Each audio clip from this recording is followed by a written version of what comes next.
DB증권의 디지털 랩으로 자산 레벨업. 6월 1일부터 7월 31일까지 진행되는 DB증권의 디지털 랩 상품 가입 이벤트를 소개해드립니다.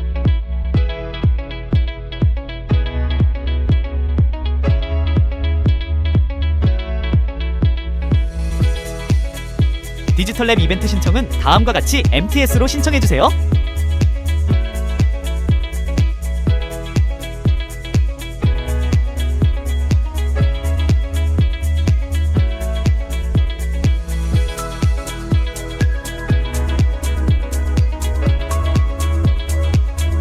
그럼 지금 바로 이벤트 신청하러 가볼까요?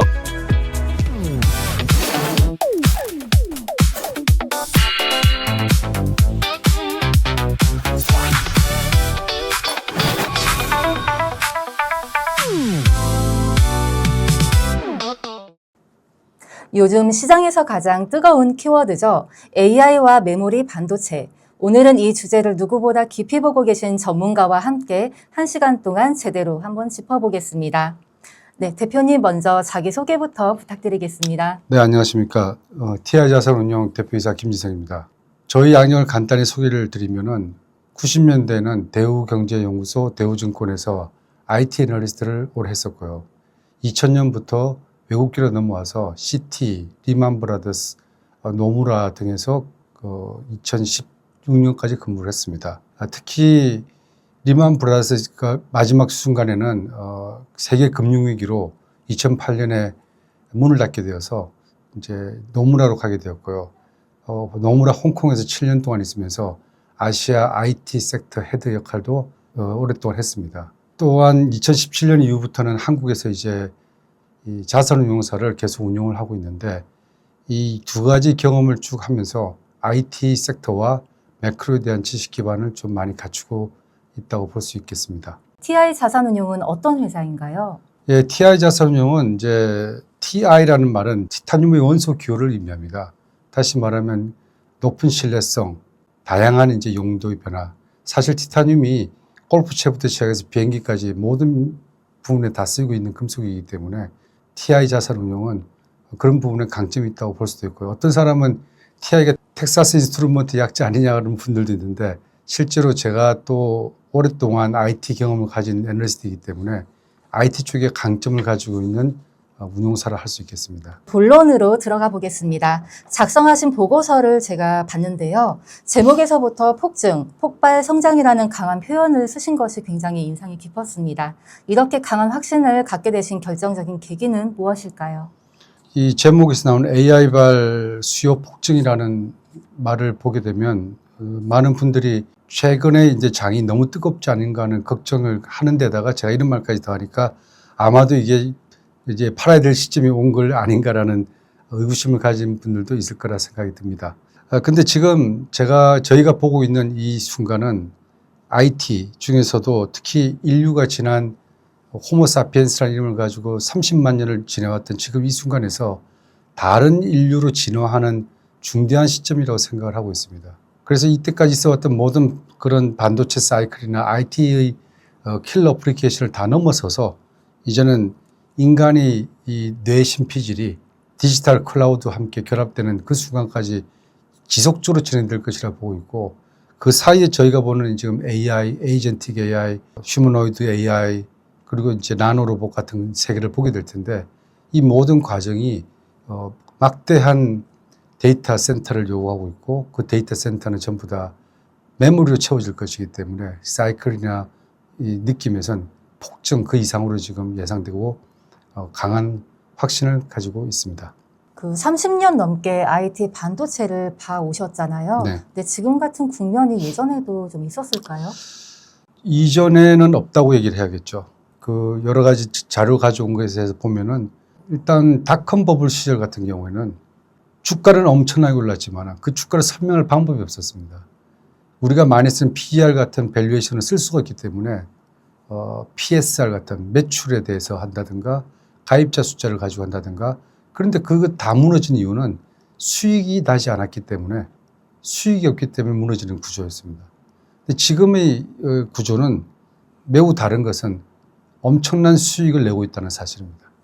엄청난 수익을 내고 있는 기업들이 전부 다 매번 실적 발표 때마다 어닝 서프라이즈를 지금 기록하고 있고 그 어닝 서프라이즈마저도 만들어낸 돈마저도 모자라서 지금 증자여나 또는 회사채를 발행해서 자금을 모집 중에 있고 그것으로 다시 AI에 투자를 들어가는 그 사이클 속에 들어있기 때문에 이 사이클은 이전과는 들어본 적도 없는 슈퍼 사이클이라고 할 수 있습니다. AI 랠리는 이미 과열이 아닌가 생각하시는 분들도 많을 텐데요. 한 문장으로 답해 주신다면요.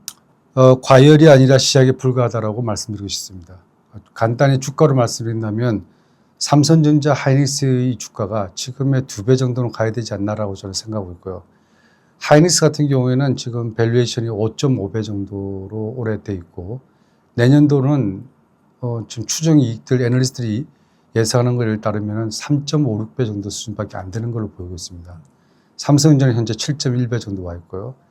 근데 이게 올해 하반기로 들어가게 되면 아마도 내년도의 수익을 또 당겨서 생각이 될 텐데 그렇게 되면 3배, 4배 사이에 있는 밸류에이션은 너무 싸다고 보지 않을까요?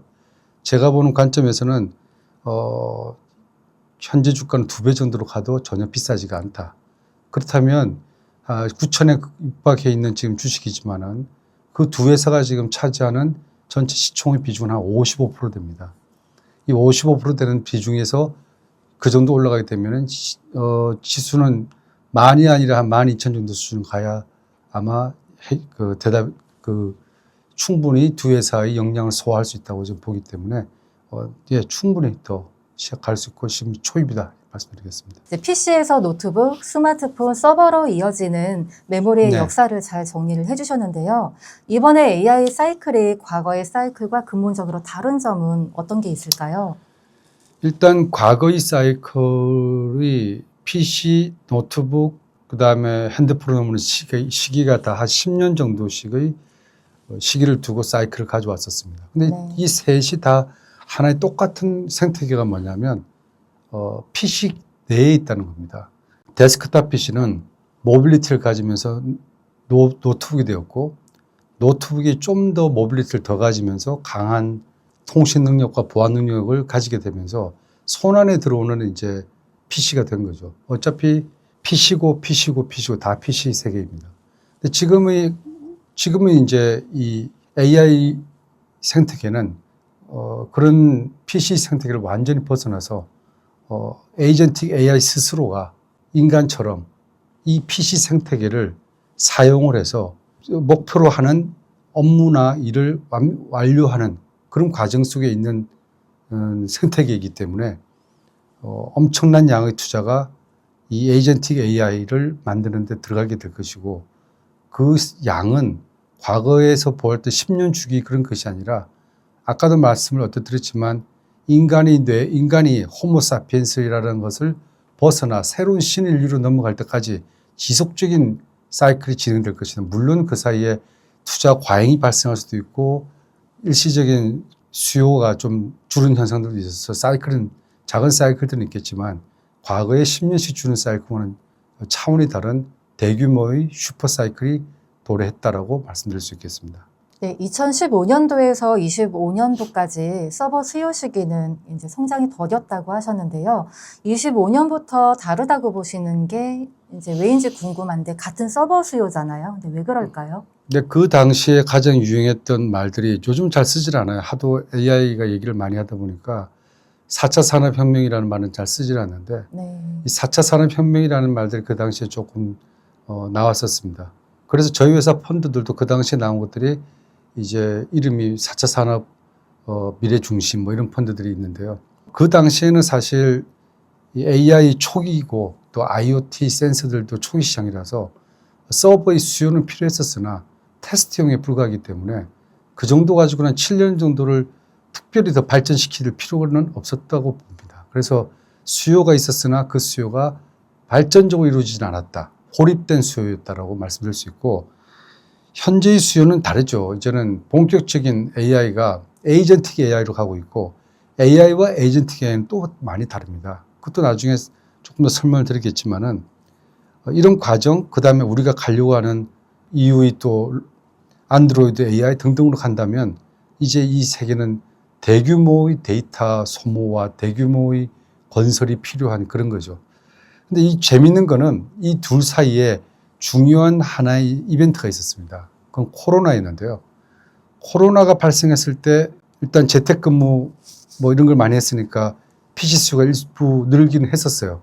근데 그런 정도가 이벤트였던 게 아니라 그 당시에 이 세계 경제를 살리기 위해서 엄청난 규모의 유동성을 일으켰습니다. 그 많은 유동성들이 근데 결국은 다 어디로 빨려 들어가는지 한번 생각해 봐야 될 문제입니다. 이 돈들이 대부분 다 아마 소비로 들어가서 써버렸다면 인플레가 어마어마하게 났을 텐데 이 대부분의 상당 부분의 돈들은 저희 판단에는 기업체들로 들어가고 특히 AI 관련 기업체들로 쏟아져 들어가서 그들이 그 당시에 가지고 돈으로 현재의 AI를 만들 수 있는 기반을 마련했다고 보고 있습니다. 그래서 주가를 보더라도 2020년 1월 말에 애플의 주가는 74달러였는데요. 23년 6월 이제 코로나 끝났을 때는 거의 200달러까지 올라왔었고 구글 같은 경우에는 동기간 동안에 71달러에서 120달러로 올라왔고 현재는 358달러입니다. 이것도 잠깐 그 주가를 보면은 지금 현재 애플이 한 300달러 정도니까 약간 색깔이 두 회사가 조금 다른 면은 있지만 어쨌든 그 당시에 많은 돈들이 빨려 들어간 거를 주가로도 가늠해 볼 수 있을 겁니다. 이 덕분에 이제 지금의 AI 생태계가 구축될 수 있는 기반이 되었다 생각하기 때문에 코로나가 굉장히 큰 역할을 해줬다라고 말할 수 있겠습니다. 뭐 구글이나 마이크로소프트, 아마존이 데이터 센터 확보에 사활을 거는 이유를 좀 쉽게 설명해 주실 수 있을까요? 예, 일단 팩트부터 먼저 보죠. 얼마씩이나 지금 사활을 거는지.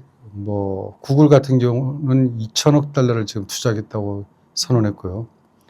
알파벳, 뭐 아마존, 메타, 오라클 다 돈을 엄청 잘 벌고 있습니다, 지금.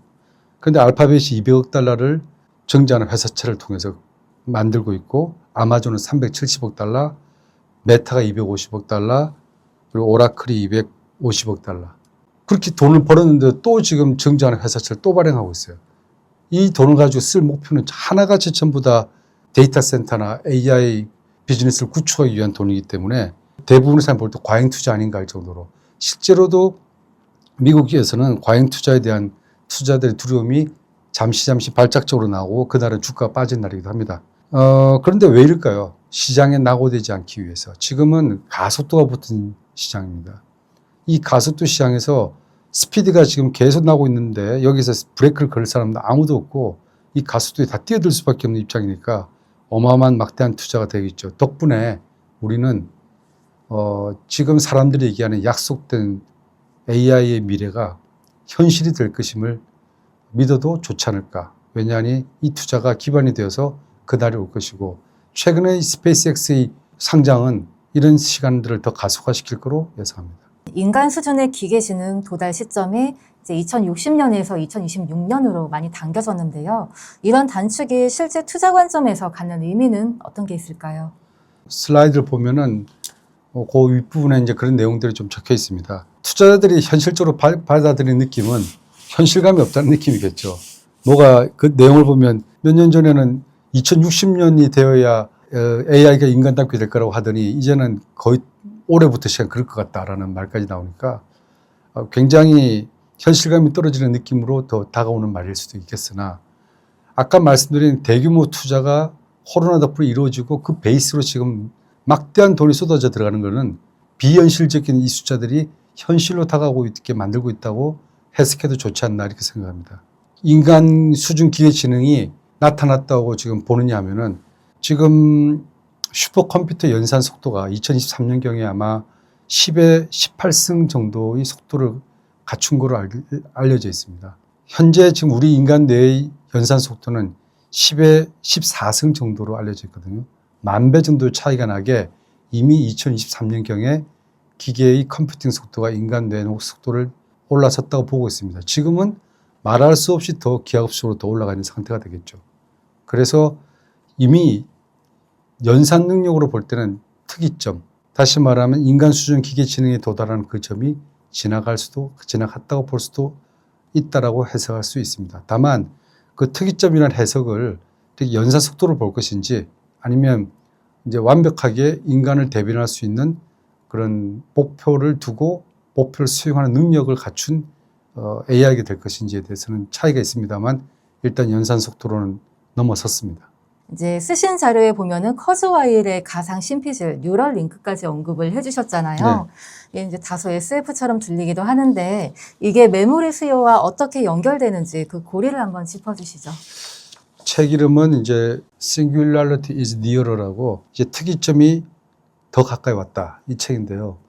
그 중에 한 부분이 이제 제가 좋아하는 게 있는데 머리뼈라는 울타리에서 해방되어서 생물학적인 조직보다 수백만 배 더 빠른 기질에서 처리함으로써 우리 마음은 기하급수적으로 성장할 힘을 얻게 될 것이다. 여기서 생물학적인 조직보다 수백만 배 더 빠른 기질이 뭘 말하겠습니까? 이것이 이제 디지털 클라우드를 말하는 거거든요. 디지털 클라우드는 우리가 지금 구축하고자 하는 데이터 센터에 들어있는 메모리들이 그걸 뒤에 베이스가 될 것이고요. 이제 이렇게 되면은 사실 어떤 방식으로 나중에 또 설명할 기회가 있겠지만 어떤 방식으로든 인간 뇌에 디지털 클라우드가 접속이 되는 방법이 찾아서 접속이 된다면 사람은 무한한 것을 기억하게 될 것이고 무한한 것을 이해하게 될 것이고 무한한 것을 느끼게 될 것입니다. 그리고 그러한 나 자신을 또 다시 성찰할 때는 뭔가가 일이 나지 않을까요? 보살이라도 나오겠죠. 예, 해서 결국은 AI가 일하고 인간은 뇌용량 확대 같은 다른 차원의 인간의 삶을 추구하게 되는 새로운 생태계가 형성된다는 뜻이겠죠. 그러려면 우리가 지금 아까 이게 우리가 AI 시대의 초입이냐 아니면은 지금 투자가 너무 과잉한 거 아니냐 하는데 현재의 투자된 양과 이런 걸로는 이런 꿈을 꾸기는 너무 작은 양입니다. 더 많이, 더 큰 데이터베이스와 더 많은 우리 투자가 결국은 이런 세상을 이뤄낼 거기 때문에 폭발적 성장의 초입에 있다고 다시 말씀드릴 수 있겠습니다. 에이전틱 AI를 자율주행 5단계에 비유를 하셨는데요. 지금 2, 3단계에서 이제 5년 내에 5단계까지 간다는 전망을 주셨어요. 이 근거가 무엇일까요? 예, 일단 에이전틱 AI와 동일하게 보는 게 자동차 자율주행입니다. 자동차 자율주행은 지금 2, 3단계, 2단계라고 지금 다들 하고 있죠. 여기 있고 5년 내에 5단계 근처까지 갈 거로 보고 있습니다. 네. 근데 여기서 이제 아시다시피 뭐 올해 말 되면 로보택시가 이제는 테슬라가 시작을 하고 다른 데들도 이제 준비를 많이 하고 있으니까 실제로 뭐 2단계 이상 넘어가는 단계가 오겠죠. 그래서 둘 다 동일하다 보면 돼요. 둘 다 동일한 단계를 걷고 있는데 역으로 봐서 옆에 있는 자동차 자율주행이 5단계까지 갈 날이 그리하니 에이전틱 AI도 5단계까지 그렇게 갈 것이다. 5단계가 뭐냐면은 완전 자율주행입니다. 에이전틱 AI도 완전 자율주행이에요. 다시 말하면 지금 어떤 목표가 정해져 있으면 예를 들면 여행을 가는데 현재의 AI한테 물어보면은 여행 다 잘 만들어줘요. 어디 가서 뭘 보고 어디 가서 무엇을 먹고 어디서 자고 다 이렇게 잘 그 스케줄을 짜줄 수는 있으나 실제로 전화를 해보면 그 호텔이 뭐 이미 풀부킹이 됐다거나 식당이 공사한다고 며칠 논다거나 아니면 비행기는 지금 뭐 가격이 너무 올라서 지금 가격 엄두가 안 난다거나 내 총 예상에서 함께 볼 수는 없잖아요. 네. 그러면 각각이 AI가 잘하는 부분들은 일을 시키지만 사람이 그 사이사이를 전부 다 연결해 줘야 되는 그런 것들이 실제 우리 일하는 업무 로드상에 벌어지는 거거든요. 간단한 예로 저기 아까 여행을 들었지만 그래서 여행도 실제로 내가 전화를 해보고 확인을 다 해봐야 되는 사람이 그걸 해줘야 되니까 이거는 시키랄 만한 일이 돼버린 거 아니겠어요? 근데 우리가 일하는 지금 작업 환경에서도 여러 가지 업무가 다 이렇게 AI를 각각 쓰는데 그 사이와 사이를 다 메꿔주는 인간이 지금 하고 있는 일인데 5단계가 되게 되면 스스로 계획을 세웁니다. 예산이 얼마니까 어느 정도의 퀄리티의 호텔에 갈 수 있고 어떤 정도 식당을 갈 수 있고 그 사람 식당에 맞춰서 어디가 지금 공사를 안 하고 가능한 데가 어딘지를 각 AI들이 가동을 하고 그 가동하는 AI들을 관리하는 역할을 하는 AI가 또 있습니다. 이게 때문에 사실 인텔이 요즘 CPU가 다시 좋아지고 있는 이유가 이기 때문입니다. CPU는 필요 없다고 그랬지만 막상 AI들을 전부 다 컨트롤하다 보면 CPU 또 필요하다는 거죠. 네. 예, 이런 느낌으로 지난 단계가 가게 되면 5단계에서는 내버려둬도 목표를 지 스스로 가는데 여기에 대단히 중요한 거는 아까 말씀드린 계획부터 시작해서 실행, 그 다음에 실행된 거를 한 번 더 확인하는 작업, 잘 됐는지. 이게 아까 여행으로 치면 예산에 맞게 된 건지 빠짐없이 된 건지를 다시 한 번 더 확인하는 반복 작업이 벌어지기 때문에 이 피드백에서 엄청난 규모의 데이터와 토큰이 소용되고 그 다음에 여기서 비용이 엄청나게 들어가는 게 되는 거겠죠. 그래서 투자가 더 필요한 거겠고. 그런데 재밌는 거는 지금 에이전틱 AI는 3단계 정도 수준이라 보고 있어요. 그런데 실제 그 자동차 자율주행은 자꾸 2단계라 그러거든요. 어떤 사람은 2단계 플러스, 어떤 2단계 플러스 이렇게 얘기하지 3단계라는 말을 절대 안 해요. 그 이유는 법적 책임 때문에 그럽니다. 일단 2단계에서는 교통사고가 나게 되면 책임자가 누구냐면 운전자예요. 3단계가 되면 이제 손을 떼기 때문에 자율주행을 혹은 만든 회사가 이제는 법적 책임을 묻게 되니까 그 책임을 지금 안 가지려고 다 2단계의 끝이라 그러지 3단계라는 말은 아무도 안 하거든요. 실제로는 3단계에 왔다고 봐도 되겠죠. 네. 그래서 에이전틱에는 3단계 있다 말씀드릴 수 있겠고요. 그 월간 토큰 소모량이 2030년에 120경으로 24배 폭증한다고 이제 말씀을 해주셨잖아요. 토큰은 연료이자 돈이라는 표현은 어떤 의미일까요? 일단 토큰이라는 게 텍스트의 최소 단위를 말합니다. 그러니까 우리가 지금 AI를 사용할 때 쓰는 각종 텍스트가 있을 텐데 최소 단위를 토큰이라고 부르는데 이제 뭐 예를 들면 이 토큰이 이제 얼마나 많이 소모됐느냐를 가지고 업무 처리가 얼마나 됐느냐를 판단할 수도 있고 또 그거에 들어간 토큰량이 얼마인지를 봐야 비용을 지불할 거 아니겠어요? 네. 토큰이 얼마나 많이 잘 가동했느냐에 따라 업무가 많이 썼느냐, 잘했느냐도 평가할 수도 있지만 그만큼 비용이 들었으니 사용자는 돈을 내시오라고 하니까 이 돈도 되고 연료도 되고 뭐 그런 개념이 되는 거죠. 스페이스X의 우주 데이터 센터 얘기도 담으셨었는데 예. 이건 현실적인 시나리오일까요? 아니면 방향성을 보여주는 그냥 상징적인 사례일까요? 둘 다라고 봐야겠죠. 네. 둘 다라고 봐야 되는데 일단 스페이스X의 아이디어는 좋은 아이디어고 네. 기술적으로도 실현 가능한 걸로 알려져 있습니다. 거기서 지금 가장 이제 난해한 어려운 부분은 냉각 부분만 지금 문제를 좀 삼고 있거든요. 근데 그것도 밀폐형 냉각액을 집어넣어서 뭐 열 나는 걸 냉각을 우주의 차가운 공기와 서큘레이트 시켜서 낮춘다면은 뭐 기술적으로 못할 건 없는 것 같습니다. 근데 이제 이게 유일한 솔루션이 될 수도 있다라고 보는 이유는 지구상에 도대체 얼마나 많은 데이터 센터를 지을 수 있느냐가 관건입니다. 전기가 없어요. 지금 전기가 매우 부족하니까 구글 같은 데는 직접 자기들이 전기를 메타도 마찬가지 전기를 자기들이 발전소와 계약을 맺는 그런 것도 지금 하고 있고 그 전기를 낮추려고 구글이 또 글라스 만드는 회사 보죠. 코닝하고 광섬유를 갖다 또 조 단위로 사들여야 되는 그런 것도 지금 계약을 맺고 하는 이 모든 것들이 데이터 센터를 갖다가 어떻게든 효율적으로 쓰려는 건데 더 문제는 전력기기도 부족합니다. 미국은 전력기기 기반이 1970, 80년대에 다 만들어둔 거라서 거의 새 거로 다 고쳐야 될 판이고 여기에다가 또 더 문제는 냉각수가 부족합니다. 네. 환경 문제가 어마어마하게 대두되거든요. 우주에 다 올라가게 되면은 일단 전기가 해결되잖아요. 태양광을 쓰니까. 그리고 아까 말씀 냉각 방법에 대해서 문제가 좀 있고 고민을 더 해봐야 되겠지만은 그것마저도 해결된다면 결국 답은 우주에 있다가 되겠죠. 그럼 스페이스X의 얘기는 진짜가 될 것이고 근데 문제는 스페이스X를 쫓을 자가 아무도 없다는 사실. 네. 현재는 나사도 비행체 하나 쏘지 않습니다. 우주에다가. 전부 다 이 스페이스X에다가 다 의존하고 있거든요. 왜냐하면 비용이 10분의 1이니까.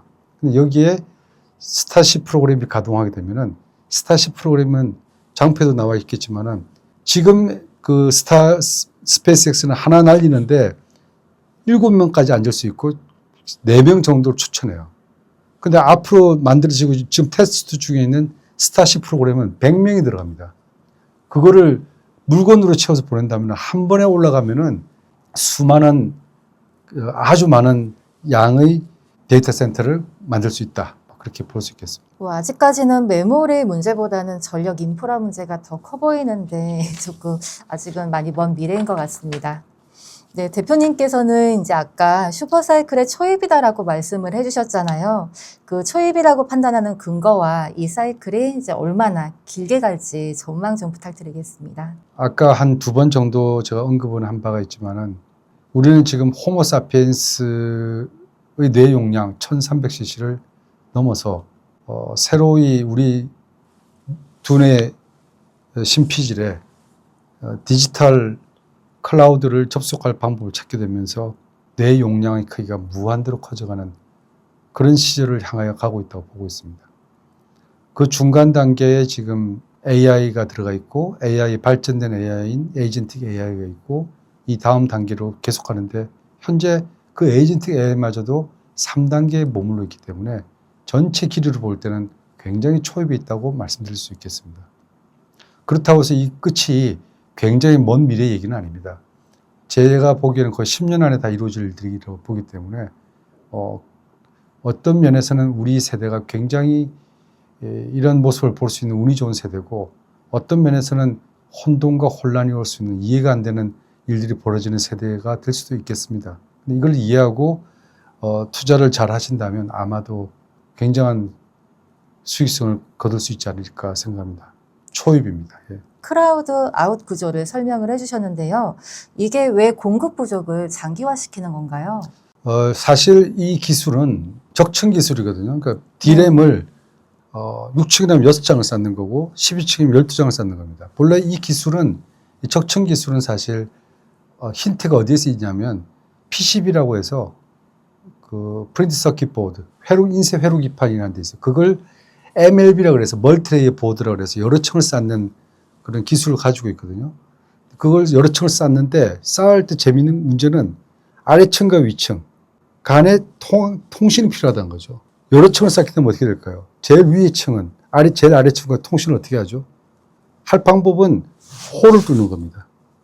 이걸 스루홀이라고 그러는데 비아 스루홀이라고 그러는데 홀을 뚫어서 맨 아래층과 맨 위층에 접속시켜주고 그 사이를 구리로 채워주면 통신이 가능하게 되겠죠. 근데 문제는 그 아래층 2층, 3층, 4층, 5층 쭉 있는 다른 층들이 이 홀에 건드리게 되면 통신이 이루어져 버리잖아요. 피해서 가야 됩니다. 이 홀을.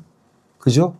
근데 이게 맨 아래층과 맨 위층이 그렇다면 2층과 10층은 어떻게 될 것이고 5층과 6층은 어떻게 서로 간에 통신해야 될 양이 굉장히 많기 때문에 홀 개수가 수없이 많은 홀을 뚫게 됩니다. 물론 눈에도 보이지 않는 나노 규모로 뚫어도 되겠지만은 하나 뚫을 때마다 각 층은 전부 다 자기와 상관없으면 그 회로가 그 선을 거기 피해가야 되니까 결국 피해가야 될 양이 많아지고 그러다 보면 사이즈가 커질 수밖에 없죠. 이게 그 MLB가 똑같이 비아트롤 기술을 통해서 만들어진 게 HBM 적층 D램 판인 겁니다. 그래서 이 구조적으로 그럴 수밖에 없는, 그래서 사이즈 자체도 좀 더 커질 수밖에 없는, 그러나 12층까지 올라오니까 굉장히 효율성은 좋겠죠. 또 하나는 난이도가 높아지겠지 않겠어요? 자꾸 이렇게 설계가 복잡해지고 피해가고 어쩌고 하더니 수율도 떨어지겠죠. 그러니까 이제 이런 것들을 하면은 다 합쳐보면 결국 이게 웨이프를 잡아먹는 방법이 되는구나. 근데 안 쓸 수가 없는 상황이니까 쓰는 거고, 지금 또 계속 정설에도 HBM을 자꾸 이제 엔비디아가 달라, 누가 달라 자꾸 하니까 결국 그걸 배정을 끝내고 나면 DDR, 지금 메모리, 그 D램 같은 경우가 생산이 줄어들 수밖에 없는 그런 구조가 되는 거죠. 공급이 수요를 못 따라간다고 말씀하시는 거죠? 그렇죠. 그러니까 구조적인 면도 있다는 거죠.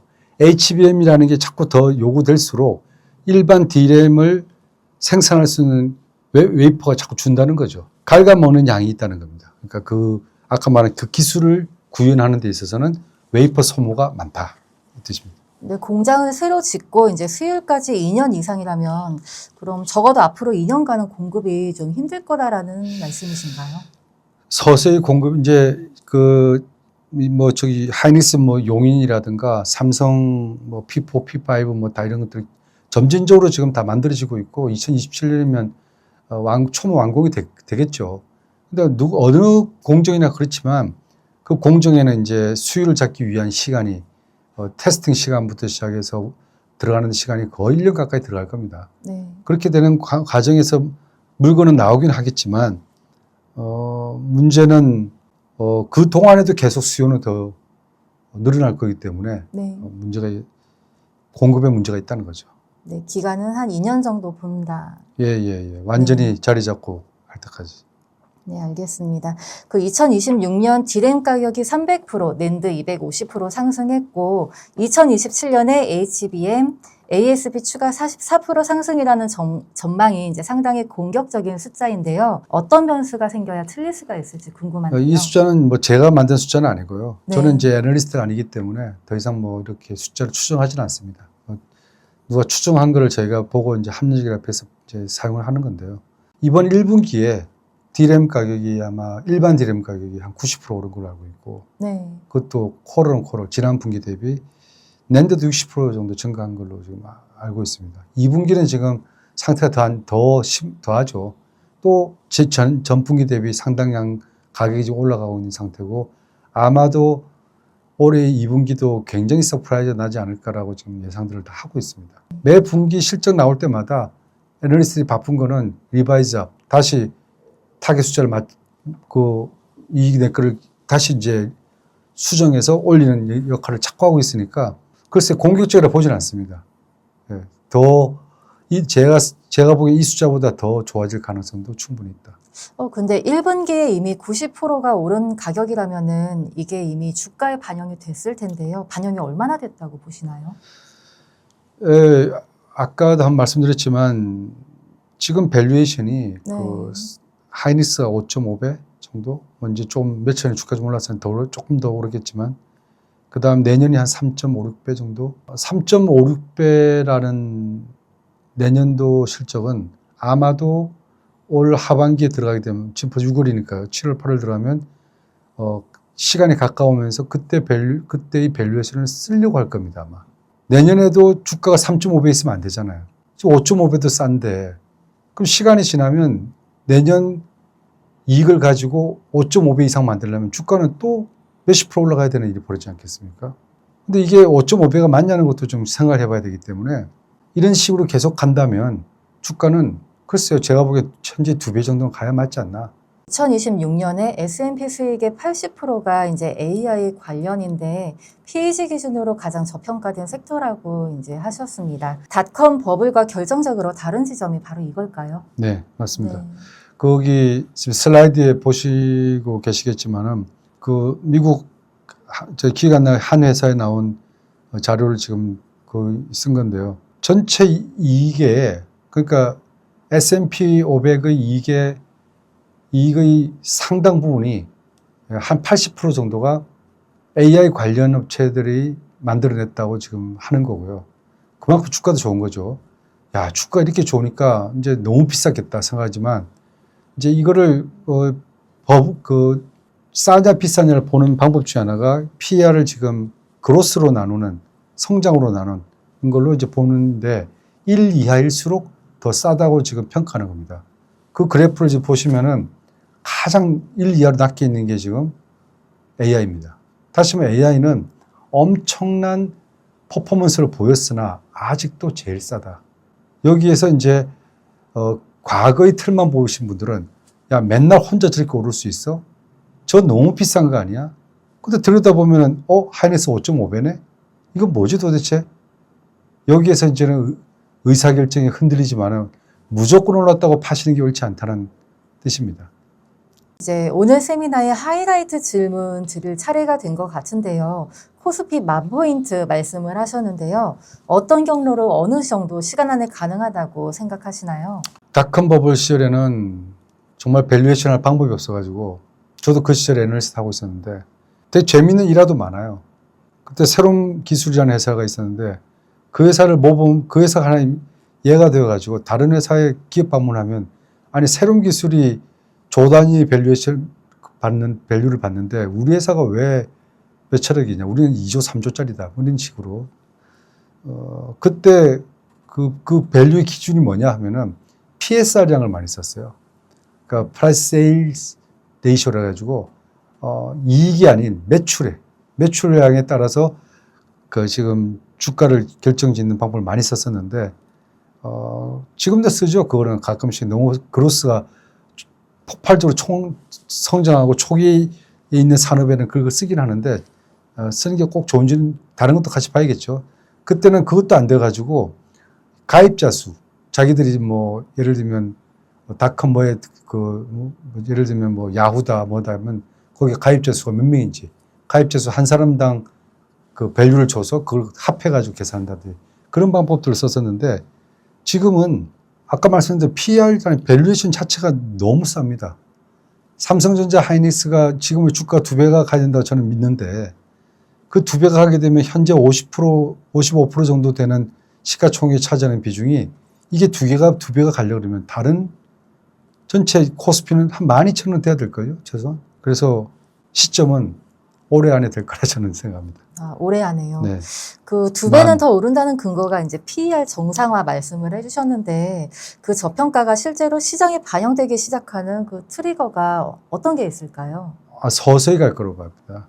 갑자기 갑자기 튀어오르는 건 아니고요. 네. 왜냐하면 이미도 지금 오른 것만 가지고 부담스럽고 네. 또 이제 시간이 필요한 게 이게 AI라는 게 결국은 모든 기업에 퍼져나갈 것이고요. 네. 모든 산업에 퍼져나갈 것이고 다른 산업의 효율성을 더 끌어올리면서 각 산업이 수익성들이 더 좋아질 겁니다. 계속. 이렇게 좋아지게 되면 결국 AI 초기 물꼬를 트는 것들은 이 반도체 업체들과 AI 관련 업체지만 혜택을 보는 건 모든 기업과 모든 산업이라 봐야 되기 때문에 다른 산업들도 서서히 따라 올라올 거라 생각합니다. 네. 다만 제가 말씀드린 거는 초기를 드라이브를 끌고 가는 거는 반도체, 특히 메모리 업체들이 그걸 끌고 가지만 그 이후에는 다른 것들이 함께 올라오면서 가기 때문에 이거는 스피드는 서서히 만 이후는 서서히 가야 되는 게 옳지 않나 생각합니다. 뭐 중간에 뭐 조정이야 있겠지만은 그래도 꾸준히 우상향을 할 거다 네. 이제 전망을 해주셨고요. 그리고 삼성전자와 SK 하이닉스가 가장 저평가된 기업이라고 이제 하셨는데 두 회사의 투자 매력은 어떻게 다를까요? 뭐 순수 그 반도체 메모리 업체는 하이닉스고 네. 좀 종합적이고 복합적인 걸 가지고 있는 게 삼성전자죠. 그래서 하이닉스가 더 좋아 보일 때도 있지만 삼성전자가 가지고 있는 또 비즈니스 하나 파운드리인데 TSMC가 가지고 있는 건 같은 거죠. 이게 지금 사실 적자 사업 부분이고 안 되는 부분이 많았죠. 근데 이번에 구글로부터 그 TPU 이제 10세대인가요? 그걸 뭐 주문을 받을 것 같다는 얘기들이 많이 나옵니다. 실제로 받고 그 양이 상당히 된다면 파운드리 업체로 이제 밸류도 또 한 번 더 삼성전자에 더해지게 될 수가 있고 그건 아마 또 다른 밸류에이션 랠리를 한번 또 나오게 하지 않을까 생각합니다. 만약에 둘 중에 한 군데에만 투자할 수 있다면 대표님께서는 삼성전자 투자하실 거세요? 저는 반반씩 합니다. 반반이요? 예. 둘 다 놓칠 수 네, 없다는 둘 다 말씀이시네요. 반반씩 하겠습니다. 네, 알겠습니다. 그 스토리를 이제 강렬한 스토리를 쭉 말씀을 해주셨는데 이제 말씀해주신 시나리오가 틀릴 수 있는 가장 큰 리스크 하나를 뽑으신다면 어떤 게 있을까요? 지금 그 진행되는 이런 AI의 발전 속도나 투자를 멈추게 할 만한 것들은 잘 없습니다. 사실 이번 이란 사태 때도 이란 전쟁 동안에도 보셨겠지만 AI 관련된 ETF는 72% 올랐습니다. 네. 2달 조금 넘는 동안에 미국에서요. 그러나 또 이란보다 더 험한 또 그런 외부 지정학적 요인들이 더 문제가 발생할 수도 있고 기업들 중에 과잉 투자로 인하여 좀 리스크가 발생하는 기업들이 발생한다면 아마도 이 투자 시장에 큰 그 경종을 울리는 일이 벌어질 거라 생각합니다. 지금은 이제 M7이 아니라 뭐라 그러더라고요. 이제는 뭐 스페이스X에다가 오픈 AI 다 넣어가지고 이제 탑 10을 지금 얘기를 하는 시장으로 가고 있다 얘기하고 있지만 좀 더 세월이 지나가면 이 중에 몇몇은 사라질 가능성도 저는 있다고 봅니다. 그 중에 투자 과잉을 통해서 무너지는 회사가 하나라도 위험하다는 회사가 나오기 시작하면 아마 전 인더스트리가 조금 크게 흔들릴 거라 생각합니다. 네. 긴 시간 동안 이제 자세히 얘기를 해주셨는데요. 오늘 내용을 한 줄로 요약해서 지금 메모리 반도체 투자를 고민하시는 시청자분들에게 마지막으로 한 말씀만 부탁드리겠습니다. 예, 저는 스토리텔링이 강한 회사를 좋아합니다. 그런 산업을 좋아하고요. 강한 스토리를 가진 투자는 선이 굵은 투자를 가능하게 해줍니다. 선이 굵은 투자를 한다는 것은 큰 흐름의 줄기를 잡고 강한 스토리를 길게 간다는 얘기가 되겠죠. 아마도 인류 역사에서 가장 강력한 스토리텔링은 성경책일 것입니다. 지금도 잘 팔리고 있고 많은 사람들이 자신의 운명과 인생을 거기에 다 거는 사람이 수없이 많죠. 지금 우리 인류에게 있어서 제가 감히 말씀드리는데 현재와 같은 강력한 스토리텔링을 본 적은 별로 없습니다. 이게 반도체 시장을 지금 흐르고 있는 하나의 큰 흐름이기 때문에 마지막 말씀은 강한 스토리를 믿고 선이 굵은 투자를 하시길 바랍니다. 네, 강한 스토리와 선이 굵은 투자 말씀 잘 들었습니다. 오늘 정말 유익한 시간이었고요. 귀한 통찰 주신 김지성 대표님과 끝까지 함께해 주신 시청자 여러분께 감사드립니다. 그러면 다음 시간에 다시 찾아뵙겠습니다. 오늘 말씀 감사합니다. 감사합니다.